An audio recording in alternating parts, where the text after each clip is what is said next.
ऐसा कभी नहीं हुआ कि एक कैदी को, और वो भी एक साबिक वज़ीर आज़म हो, उसको आप 120 दिन किसी से ना मिलने दें।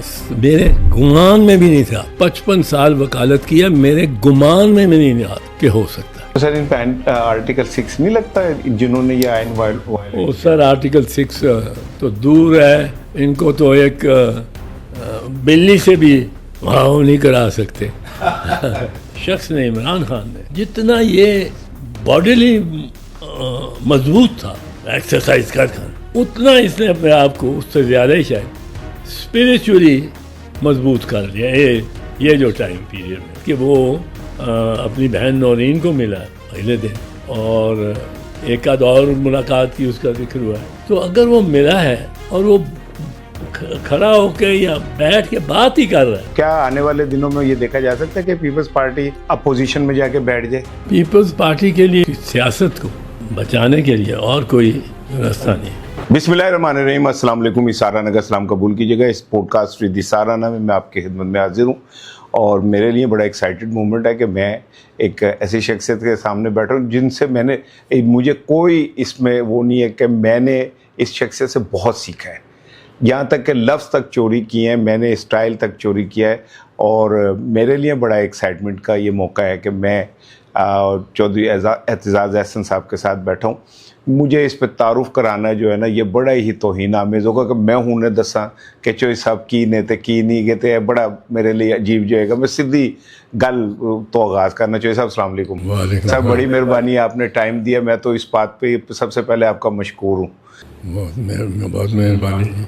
सर इमरान ने जैसे जेल काटी है, आपने पाकिस्तान की तारीख़ है पूरी एक, क्या कोई इस तरह की कोई मिसाल मिलती है जितनी मुश्किल जेल इमरान खान ने काट ली?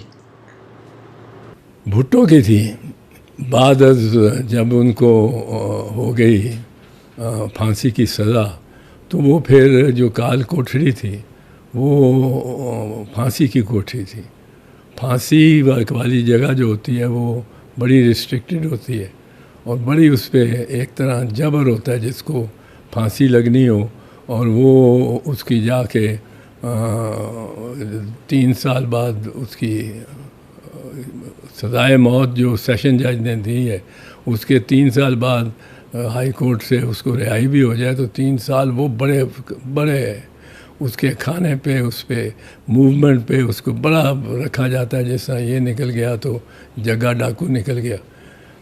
लेकिन इमरान पे इन्होंने बदस्तूर और मतलब है बग़ैर किसी रियायत के इन्होंने हर वो रूल अप्लाई किया है जो कि सख्त होता है। सज़ाए मौत के कैदियों जैसे ही सलूक किया तकरीबन। उसमें सज़ाए मौत का कैदी किसी को मिल नहीं सकता, कैद तन्हाई में रहता है। वो क्या उसको कहते हैं, सॉलिटरी इम्प्रिजनमेंट। पर इसकी सॉलिटरी इम्प्रिजनमेंट नहीं थी, सिर्फ ऐसा ही नहीं थी, इसकी तो आइसोलेशन थी। सॉलिटरी जो है इम्प्रिजनमेंट, उसमें आप अकेले हैं एज अ कैदी एक कोठरी में, और उसके साथ साथ जो कैदियों के कोठरी हैं ये वो नहीं है जो सज़ाए मौत वाले की है।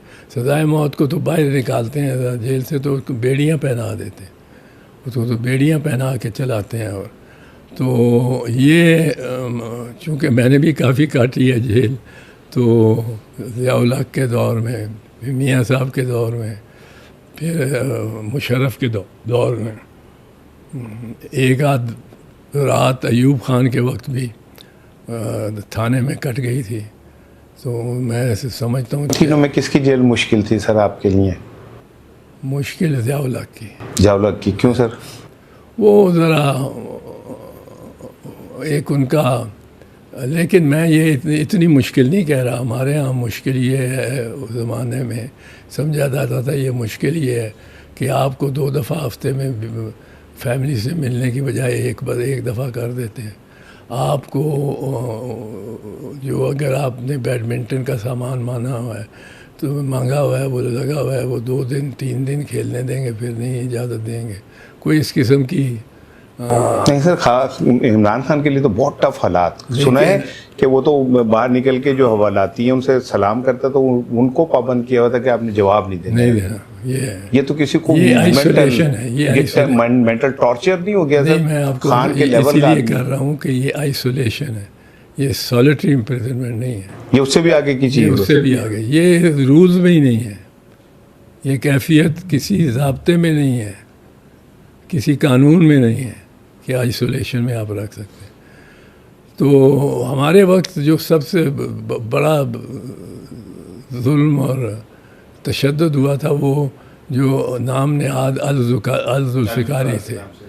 अब अल-जुल्फ़िकार के नाम से भुट्टो साहब की शहादत के बाद वो बनी तंजीम, और उसमें चंद थे जो कि एक्चुअल एक्टिविस्ट थे।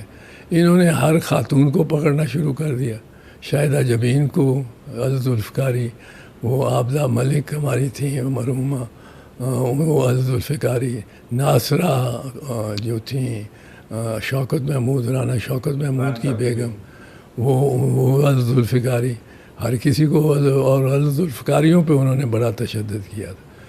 पर किसी लीडर पे इस तरह का यकीनन नहीं हुआ, ये तो कभी हुआ ही नहीं, सोचा ही नहीं जा सकता था। यानी पाकिस्तान की तारीख में इस तरह का किसी लीडर के साथ सलूक नहीं हुआ। जो मैं बताने लगा हूँ सर कि 120 दिन उसको ना मिलने दिया जाए अपने ख़ानदान के किसी बंदे से, ना मिलने दिया जाए किसी डॉक्टर से, और ना ही मिलने जाए किसी वकील से। ये तीन तो फंडामेंटल राइट्स में आते हैं, डॉक्टर भी, रिलेटिव भी, और ये कानून, वकील, इनको तो मिलने से रोका ही नहीं जा सकता कोई। मैं आपको बताऊं, मैं और बहुत से मेरे जो आपके नाज़रीन हैं मेरे से एग्री करेंगे, क्योंकि बहुत से नाज़रीन इनमें वकला होंगे, बहुत से नाज़रीन वकला को एक लिहाज से जानने वाले होंगे, उनको बाशऊर लोग, पढ़े लिखे लोग। पर जो बाशऊर हम जिनको नहीं मानते और पढ़े लिखे नहीं हैं वो, पर बड़ा शऊर रखते हैं, वो भी जानते हैं कि ऐसा कभी नहीं हुआ कि एक कैदी को, और वो भी एक साबिक वज़ीर आज़म हो, उसको आप 120 दिन किसी से ना मिलने दें। वो अपने जो हैं उनके बाहर खैमा जन है, उसके हरियाणा जेल के बाद फैमिली अलीमा खानम, अज़मा, उनको ये जो वाटर होजेज हैं, पावर वाटर होजेज, वाटर कैनन के साथ उनको उठाया जाए, और सर्दियों में भी उनको ड्रेंच कर दिया जाए, ये इस तरह मार के। ये तो बहनों पे, किसी बहन पे इस तरह नहीं हुआ कि वो, और रोज़ाना, हर रोज़ फिर हुआ कि हर ट्यूसडे को, लेकिन शुरू में तो हर रोज़। जी सर, आप समझते हैं कि अलीमा खानम की स्ट्रगल इमरान खान के लिए, हमने पाकिस्तान में देखा है मोहतरमा फातिमा जिन्ना की स्ट्रगल अपने भाई के साथ, फिर मोहतरमा बेनज़ीर भुट्टो शहीद की स्ट्रगल अपने वालिद के लिए, कलसूम नवाज़ साहिबा की नवाज शरीफ के लिए, फिर अलीमा खानम की इमरान खान के लिए। तो सर इस मुश्किल मौके पे वैसे मैं पता नहीं क्यों मैंने आगे कर दिया, खवातीन ही क्यों बाहर आंदियां ने, मर्द कितने चले जाते थे? नहीं, अक्सर मर्द भी होंगे नाल, पर खवातीन ज़्यादा नुमाया होंदियां ने। अच्छा, नुमाया होंदियां क्योंकि खातून है, देखो जी खातून आ गए, पर ये वास्ते मर्दा ने, भरावां ने, पुत्रा ने अपने नज़रबंद जेड़े साथी ने उन्होंने वास्ते बड़ा कुछ किया। जो ख़वातीन के साथ पंजाब में हो गया, जैसे डॉक्टर यास्मीन हैं, आलिया हमज़ा हैं, जैसे सनम जावेद हैं, फलक जावेद हैं, इवन इमरान खान साहब की अहलिया जो हैं, बुशा बीबी हैं, जिस तरह पंजाब हुकूमत ने उनके साथ सलूक किया, आप समझते हैं कि ये कोई अच्छी रवायत कायम की हमने? नहीं जी, एक तो देखें 3-4 चीज़ें हैं जो मैं समझ नहीं, मेरे गुमान में भी नहीं था।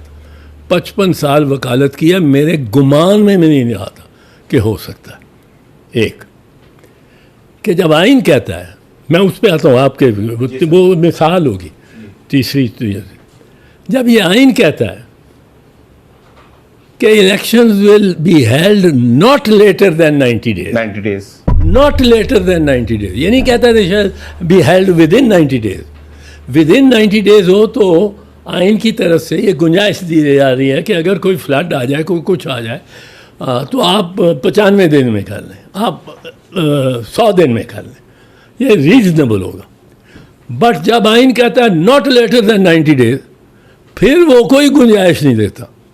आइन को तो एक मजबूत कवी चीज़ होनी चाहिए ना, सबसे मजबूत। अब वो सबसे मजबूत जो अंसर है इस सारी दास्तान में, वो आइन का है। अब आइन को ये मानते ही नहीं, समझते ही नहीं। आइन कहता है नॉट लेटर देन 90 डेज, ये 1.5 साल बिठाए रखते हैं उस निगरान हुकूमत, और निगरान हुकूमत, वो जिसका जाली वज़ीर आज़म, वो भी 1.5 साल बैठा रहा काकर। तो मैंने फिर कहना शुरू किया, मैंने कहा यार अब क्या करें काकर का। उसने भी अपने आप को वज़ीर आज़म समझना शुरू कर दिया। नहीं, वो क्या था उसने भी अपने आप को वज़ीर आज़म। अच्छा, ये मैं आपको बताऊँ, मैंने नहीं, मैं सोच ही नहीं सकता, इट कुड नॉट कम। ये जो जजेस थे उनमें बिलखसूस वो जो कादी फैज़ ईसा था, उसने एक तो उड़ा दिया 90 डेज वाला प्रिंसिपल, ख़त्म। उसके साथ ये वो सरदार नहीं, सिकंदर जो चीफ इलेक्शन कमिश्नर का नाम, अच्छा, राजा सिकंदर सुल्तान, राजा सिकंदर सुल्तान। मैंने उसके हिसाब से एक तकरीर में कहा, मैंने कहा तुम तो 3 दफ़ा हुक्मरान हो, राजा भी हो, सिकंदर भी हो, सुल्तान भी हो, तुमसे इस तरह की बू आए और बेशर्मी की बात है कि तुम ना करो, तुम ना इंसाफ करो और इस तरह चिमट के पड़ जाओ अपनी कुर्सी को। जब उसकी टर्म ख़त्म हुई तब मैंने कहा अब ख़त्म हो गई तुम्हारी टर्म, तुमने जो हल्फ लिया था उस हल्फ के तहत उस वक्त का आइन, ये बाद में जो तरमीम आ गई है कि the election commissioner shall continue until his successor takes office, successor को तो ये मुमकिन नहीं था, मुमकिन ही नहीं था अदालत के साथ इस तरह खिलवाड़ करना। ये मैं सेशन जज की बात कर रहा हूँ और मैजिस्ट्रेट की बात कर रहा हूँ। हाई कोर्ट में तो जाके मैं इनसे कहता रहा हूँ, मेरे साथ काम किया है और मेरे लिए काम किया है बहुत सारे चीफ जस्टिस ने जो ये इस ऐद में समझ लीजिए, ये अगर आसिफ सईद खोसा से पहले हम शुरू हों, हाँ, वो तसद्दुक़ जिलानी से लेकर और कादी फैज़ ईसा तक जो जजेस आए हैं, इन्होंने इनको तो इनके सब के ख़िलाफ़ FIR होने चाहिए। इसमें आप देखें कि एक चीज़ बड़ी तकलीफ़ है, बहुत ही तकलीफ़, कि आपको ये कल ना कह दें आप कैदी हैं और कोई आके कह दे आपको कल आपकी रिहाई है और चला जाए। वो रात गुजरनी नहीं, मेरी नहीं गुजरनी। मैं हर सुबह आऊँगे, सुबह नारगली चलांगे, सवेरे नीला गुंबद जाके उसे पान खावांगे। ये पूरे आपने बना लिया होता, फलाना जरा मामा आएगा तो उन्होंने इस तरह मिलेंगे। तो अब वो आपका यकदम पता चलेगा आपको कि मैं नहीं रहा हो रहा। आप समझते हैं कि पहले तो सवाल ये है कि क्या पीपल्स पार्टी और PTI में कोई हो सकता है इत्तेहाद, और स्पेशली आप इमरान खान को, जरदारी साहब पे एतराज़ हो सकता है, बिलावल भुट्टो पे तो कोई एतराज़ नहीं है, बिलावल भुट्टो पे कोई किसी किस्म का कोई वो नहीं है। तो क्या इन फ्यूचर आप ये देख रहे हैं कि पीपल्स पार्टी और PTI किसी प्लेटफॉर्म पे इकट्ठे हो सकते हैं? इस पर काम हो रहा है, कोई मुलाकातें, राब्ते? कोई ऐसा काम तो नहीं हो रहा जो पब्लिक में किया जाए। ये तो ये है कि MNA हाउस में इकट्ठे बैठे हैं, घुल मिल रहे हैं। नवल साहब ने कल अचकज़ई साहब से मुलाकात की है जाके, और काफ़ी तफसीली उनसे, फिर उसके बाद उन्होंने जो गुफ्तगू की है वो भी काफ़ी एग्रेसिव थी। उन्होंने बड़े कॉम्पैक्ट अंदाज में बात की है, लेकिन बड़ी एग्रेसिव। क्या आने वाले दिनों में ये देखा जा सकता है कि पीपल्स पार्टी अपोजिशन में जाके बैठ जाए? पीपल्स पार्टी के लिए और कोई उसकी सियासत को बचाने के लिए और कोई रास्ता नहीं। सर आप सॉरी, मैं आपके एक बात काट रहा हूँ, मैं इसका भी, मैंने जुल्फ़िकार अली भुट्टो मेरा पहला सियासी इश्क था। मैं कहता हूँ बीबी शहीद के लिए मैंने बहुत काम किया। आज तक मैं उनको, जो मेरे दिल में उनके लिए एहतराम है, शायद बहुत कम। लेकिन बिलावल भुट्टो और जरदारी की सियासत दोनों से बिल्कुल मुख्तलिफ है। वो एंटी इस्टेब्लिशमेंट खड़े होते थे, ये तो इस्टेब्लिशमेंट की गोद में बैठ गए जाके, और जो वो कहते हैं उसी तरह करते हैं। ये इस्टेब्लिशमेंट के साथ उसकी गोद में तो नहीं। सर इमरान खान के खिलाफ तहरीक अदम एतमाद लाने में बाजवा ने बिलावल भुट्टो साहब को भी बुलाया, बाकी लोगों को बुलाया। नहीं, मैं बात एक और कर रहा हूँ। मैं ये आपने कहा ना इस्टेब्लिशमेंट की गोद में बैठ गए। इस्टेब्लिशमेंट की गोद में पहले नहीं कभी बैठे। पहले कभी जब आसिफ जरदारी सदर मुंतखब हुआ है पहली दफ़ा, तो कोई इस्टेब्लिशमेंट में की गोद में बैठ के नहीं हुआ। उस वक्त को मैं कुछ अमीन हूँ, क्योंकि उस वक्त मैं लॉयर्स की मूवमेंट चला रहा था, और उस मूवमेंट के दौरान ये निकाला गया मुशर्रफ हमारी मूवमेंट की बुनियादी वजह से। और उसके बाद आसिफ जब सदर हो गया आया, तो मेरा उससे मुसलसल तो नहीं, पर गाय बगाए बिल्कुल रब्ता होता था। मुझे बुला देते थे सदर साहब के, आओ रात का खाना मेरे साथ खाओ। मैं जाता था। वो मुझे कहते थे कि इस मतलब मैं कब्र को इसको मेरे कंधे से उतारो।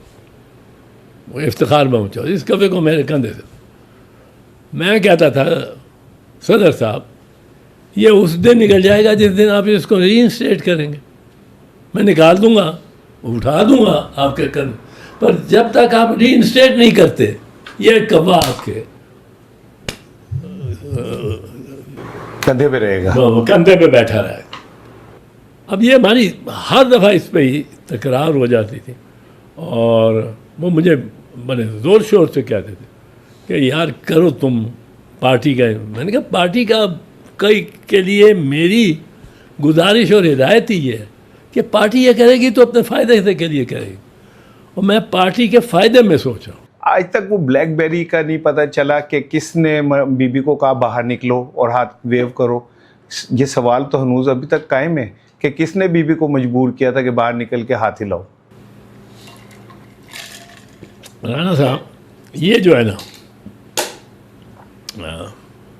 बीबी की शहादत और ये केस और इसका खुरा किस तरफ जाता है, ये किस पे ज़्यादा प्रोग्राम करें। इमरान खान को पाकिस्तानी सियासत में आप कहाँ देख रहे हैं? क्या जो लोगों ने उसे तवक्कुआत बांधी हैं, क्या उसे आगे जाके आपका जो विज़न है वो क्या कहता है कि उसे मौका मिलेगा, वो कुछ कर सकेगा, और उसके अंदर इतनी सलाहियत मौजूद है? आप तो उसके बहुत करीब रहे हैं, और आप समझा जाता है कि वो आप चंद लोग जिन पर बहुत इज्जत करता है उनमें आप भी शामिल हैं। सर वो पाकिस्तान में वैसे तो मैं कहता हूँ जब कोई सवाल इस किस्म का हो कि आगे में क्या होना है, मैं कहता हूँ कि पाकिस्तान में माजी के अलावा कोई पेशगोई नहीं की जा सकती। You can not predict anything in Pakistan except the past, और वो भी मुतनाज़ा होता है। लेकिन जो कराइन बताते हैं वो ये है कि इस शख्स ने, इमरान खान ने, जितना ये बॉडीली मजबूत था एक्सरसाइज कर, उतना इसने अपने आप को उससे ज़्यादा ही शायद स्पिरिचुअली मजबूत कर लिया। ये जो टाइम पीरियड मेरा।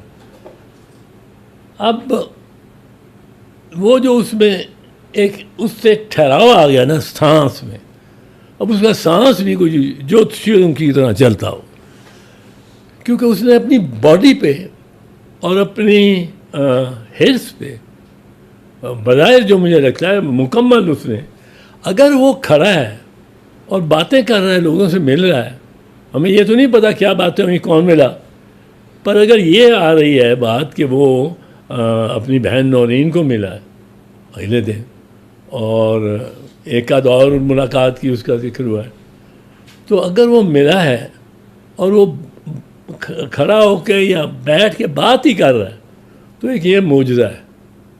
इतनी आइसोलेशन है, नॉट सॉलिटरी, आइसोलेशन है कि आप उसको कहते हैं एक कैदी को मुशक्क़त जो आपकी कर रहा है कि वो मेरा रुमाल अंदर से ले आना, तो उसने रुमाल तो लाना सो लाना है, लेकिन उसने आपकी तरफ देखना भी नहीं और बात भी नहीं करनी।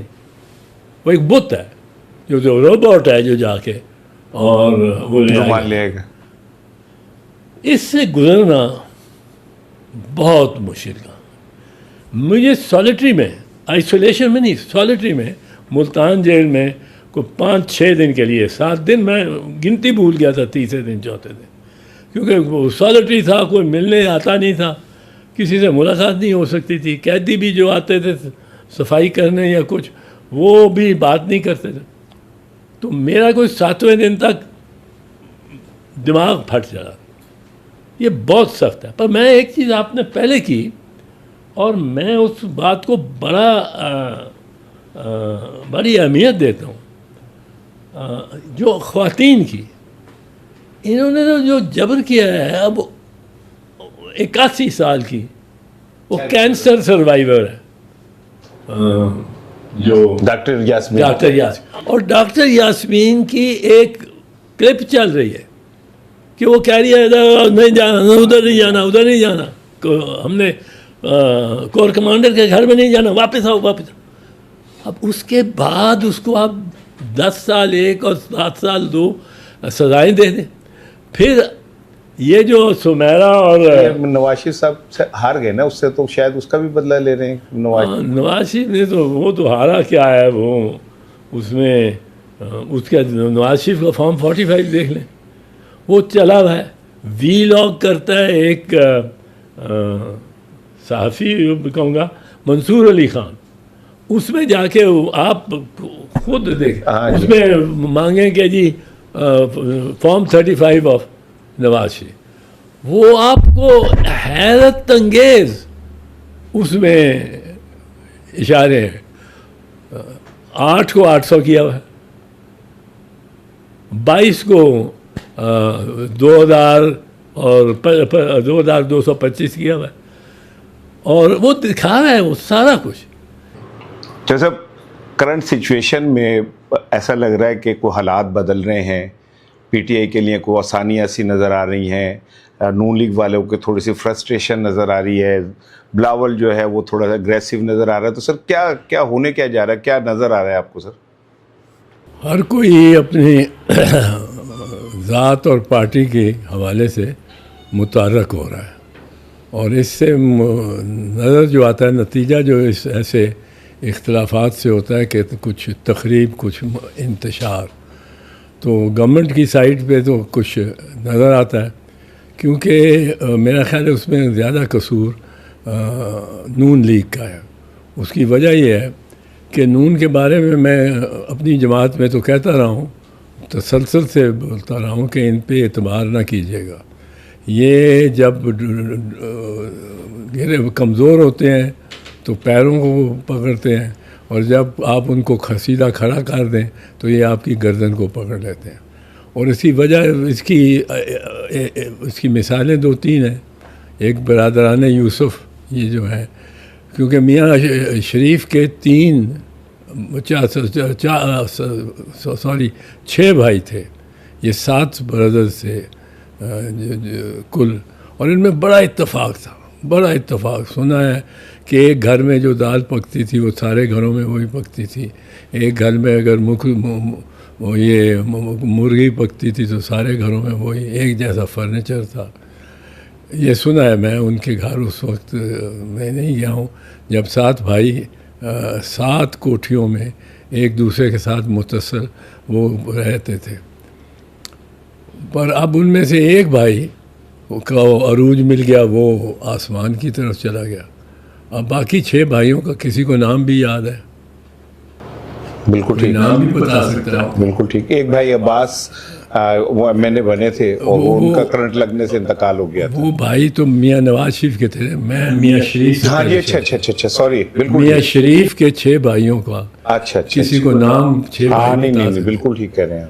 तो ये इस तरह अब इन्होंने जब ये अमेरिका से हमारी गूढ़ी पढ़ी हैं उसमें आप देखें कि इन्होंने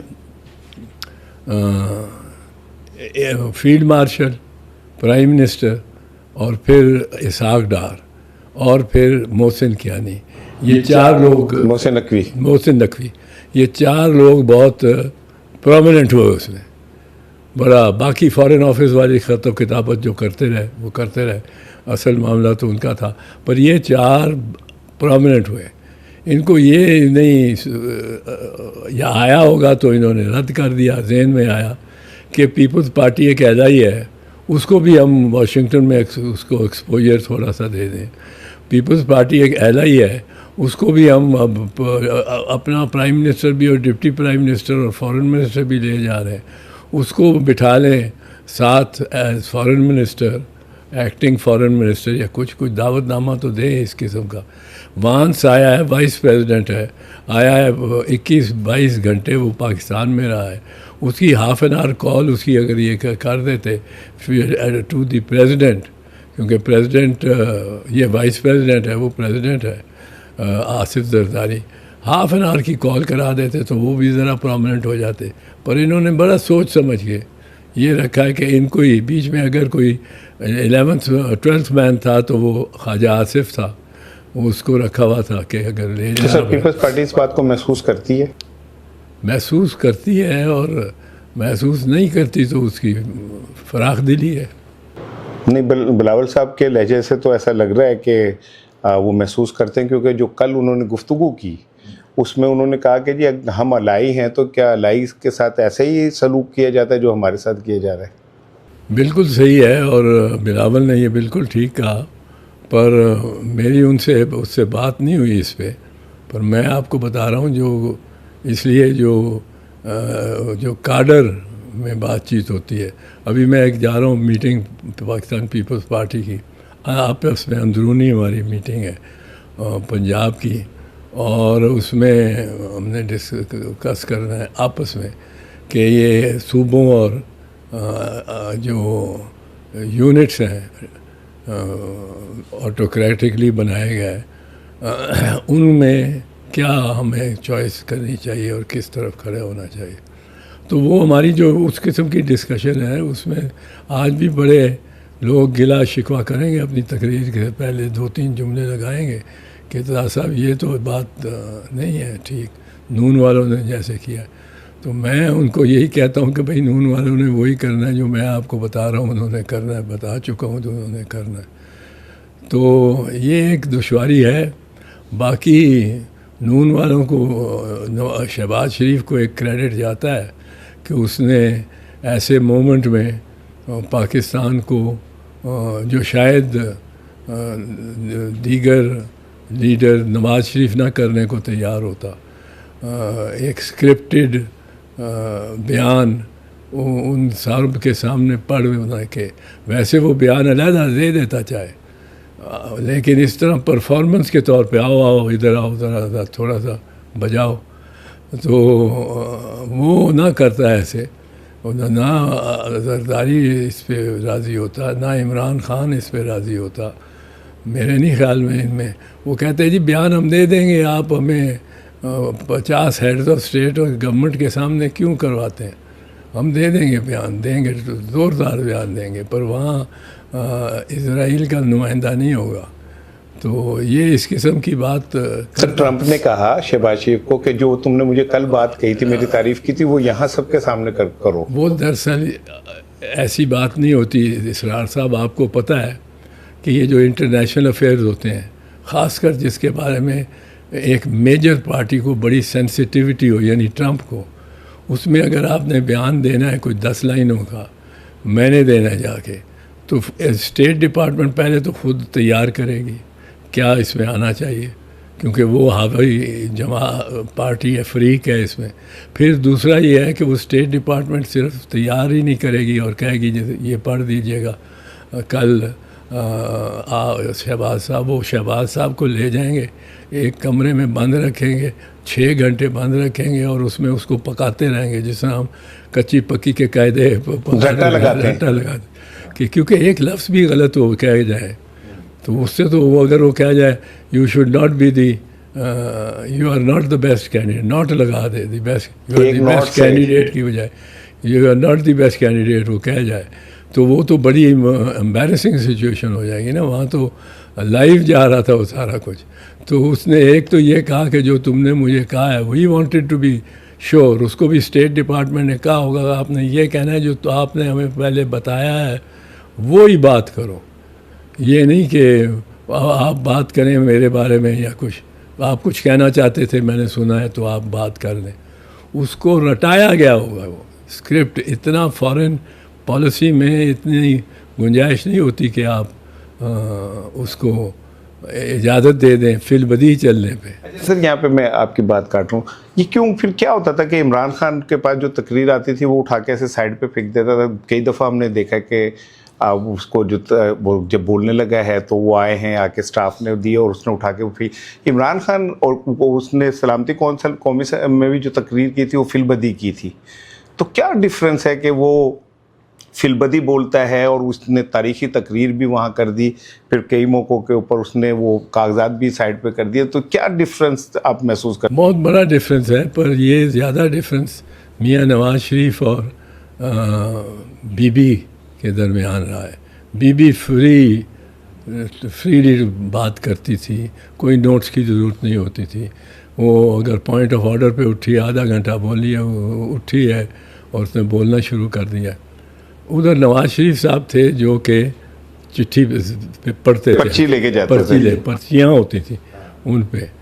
तो एक दफ़ा मैंने पॉइंट ऑफ ऑर्डर रेज़ किया, ये वाक़या असेंबली का, तो मैंने कहा कि इन्होंने ये मियाँ साहब हर वक्त पढ़ते हैं, रूल्स के मुताबिक आप पढ़ नहीं सकते, नोट्स रख सकते हैं अपने सामने पर पढ़ नहीं सकते, ये रूल्स में लिखा है।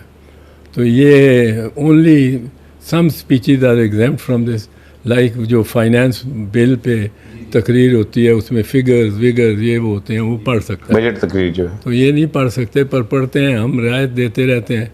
पर मैं एक आपसे को अर्ज़ करना चाहता हूँ जनाब स्पीकर कि अगर मियाँ साहब 10 मिनट या 7 मिनट फिल्बदी तकरीर कर दें यहाँ असेंबली में किसी दिन भी, किसी मौके पर भी, किसी मौजू पर भी, तो मैं जितने MNA और जॉइंट हाउसेस था, मुश्तरका इजलास, और जितने सेनेटर्स यहाँ बैठे हुए, इन सब को जहाँ कहेंगे पाकिस्तान में, जिस होटल में, जिस रेस्टोरेंट में कहेंगे, वहाँ इनको खाना खिलाऊँगा सबको। और मिसाल के तो अच्छा वो अब्दुस्तार लालेका साहब ने भी ये पॉइंट उठाया कि एजाज साहब ये कहते रहें तो एजाज साहब से कहें अब वादा पूरा करें। मैंने कहा जी मैं वादे पे तैयार हूँ, मैं पूरा कर रहे हैं, आप बताएं आपने कहा। उन्होंने कहा जी हम फैसला करेंगे, तो मैंने कहा फैसला करते हैं। सपोजिंग मैं आपको बता दूँ, जो सपोजिंग वो ये जो चांदनी है इसके ऊपर PC कराची के ऊपर, वो आप सिलेक्ट कर लेते हैं, मुझे टाइम और डेट दे दे और मियाँ साहब की मौजूदगी का उसमें शिरकत करने का इंदिया दे दें और उस पर वादा दे दें, तो टाइम डेट आपका है, वादा मियाँ साहब के शामिल होने का वो मियाँ साहब का है और बाकी इंतज़ाम मेरा है।